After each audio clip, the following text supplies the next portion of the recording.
Rachel Kahn. Bonjour Rachel. Bonjour Steve. Et merci de nous rejoindre comme tous les mercredis dans le Grand Journal. Vous êtes essayiste, auteur notamment d'Encore debout, La République à l'épreuve des mots, publié aux éditions de l'Observatoire et primé du prix Edgar Faure. On en a parlé la semaine dernière. On démarre avec cette enquête, Rachel, enquête d'Eugénie Bastier du Figaro sur les biais pro-palestiniens du journal Le Monde et la forme d'omerta qui règne selon des sources certaines citées par la journaliste du Figaro. Enquête absolument édifiante.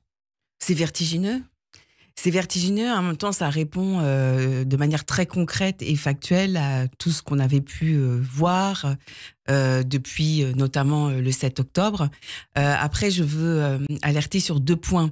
Le premier, c'est qu'il ne faut pas mettre tous les journalistes du monde dans le même panier. Très nombreux journalistes sont éminemment compétents. Exactement. Et il nous est déjà arrivé d'en recevoir, notamment dans l'émission de géopolitique. Donc, voilà, ne pas justement avoir beaucoup de nuances par rapport à ça. Il suffit de quelques individus pour avoir un climat délétère au sein d'une rédaction. Et puis par ailleurs, on parle souvent d'entrisme, vous savez, on parle souvent d'entrisme dans le tissu associatif, dans les milieux sportifs ou culturels.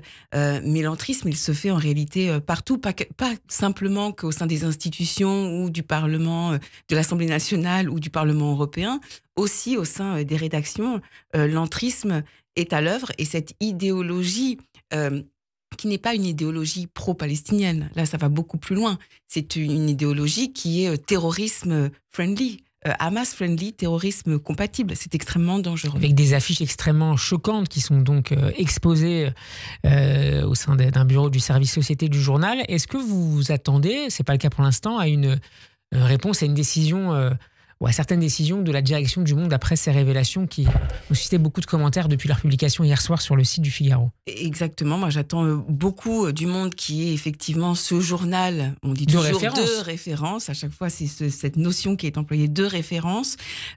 Évidemment, une position de la direction du Monde. C'est notamment le chef du service international, le chef adjoint, Benjamin Barth, qui est visé. Exactement, Benjamin Barth qui est visé, il n'a pas encore changé de prénom. Benjamin Barth qui est visé, je dis ça en tant que Rachel, c'était une petite clin d'œil biblique. Non mais il est visé. Par ailleurs, l'enquête est très précise et très factuelle sur ce qui a pu se passer au sein de la rédaction et la titraille qui a pu être employée depuis le 7 octobre. Notamment pour des portraits de chefs terroristes, que ce soit le chef du Hezbollah ou le chef du Hamas. Et puis les notions, c'est-à-dire qu'on sent bien que dans les papiers, ce sont les éléments de langage de la charte du Hamas qui ressortent dans les papiers. La question du génocide, de la colonisation, de l'apartheid, un nombre de victimes gonflées. Dans certains papiers. Dans certains papiers, une nouvelle fois, dans certains papiers, absolument. Donc oui, une décision de la direction, une vigilance extrême par rapport à la déontologie de ce que sont les journalistes, et pourquoi pas la dimension pénale qui est interpellée. Il y a des corrections qui ont été faites parfois sur certains articles qui avaient beaucoup... Numériques notamment. Oui, notamment sur la question du portrait qui avait été fait après la mort d'Hassan Nasrallah, qui avait suscité, je crois que c'était Benjamin Barth d'ailleurs qui le signait.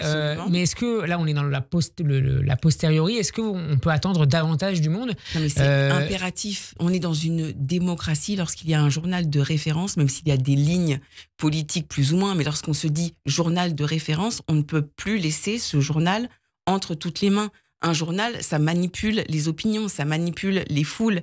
Et on voit à quel point la communication, la guerre de la communication a pris le pas sur les réseaux sociaux, à la télévision. Et maintenant, si c'est le journal du Monde qui est atteint, eh bien, il faut impérativement qu'il y ait des décisions prises par rapport à ce journaliste. Je voudrais qu'on parle maintenant de la Syrie avec le déplacement hier très médiatisé d'une mission diplomatique française en Syrie. C'est la première depuis 12 ans. L'ambassade de France a été ouverte symboliquement. Qu'est-ce que vous en avez pensé? Qu'est-ce que vous pensez du fait qu'un certain nombre de diplomaties, en particulier occidentales évidemment, se tournent vers la Syrie en espérant peut-être à terme une normalisation avec le nouveau pouvoir à Damas?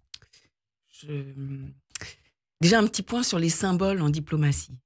Le symbole en diplomatie, remettre son drapeau à Damas, ça veut dire que on reprend les relations diplomatiques, on a une reconnaissance du pouvoir en place. Qui n'est pas encore officiel. Non mais de mettre un drapeau, c'est un premier pas après plus de 10 ans où il n'y avait plus eu de drapeau français à cet endroit-là. Donc le symbole est extrêmement fort. Moi, j'ai peur en fait j'ai peur de l'histoire du petit chaperon rouge, en fait. Et jusqu'à la fin, on pense que c'est la grand-mère, mais en fait, c'était le loup. Je crois qu'il y a beaucoup d'éléments qui nous permettent aujourd'hui, Steve, d'être très vigilants par rapport au nouveau pouvoir en place. C'est quelqu'un le nouveau dirigeant, c'est quelqu'un qui est quand même... Bon, Mohamed Al-Joulani, qui est le chef du HTC, qui est le principal groupe rebelle à l'origine de la chute d'Hassan. Absolument, et c'est un groupe aussi dont nous avons fait les frais en France, puisque c'est via ce groupe qu'il y a eu l'attentat de Samuel Paty. Je crois que la France a été suffisamment victime d'attaques terroristes, d'une idéologie aussi une idéologie séparatiste, morbide, radicale. Aujourd'hui, je suis assez surprise en fait de ce retournement. C'est-à-dire que d'un côté, on est tout à fait à même de reprendre des relations diplomatiques, d'écouter le nouveau pouvoir en place, et la France qui dit que ce nouveau pouvoir en place doit lutter contre les terroristes, alors même que Israël le fait depuis plus d'1 an.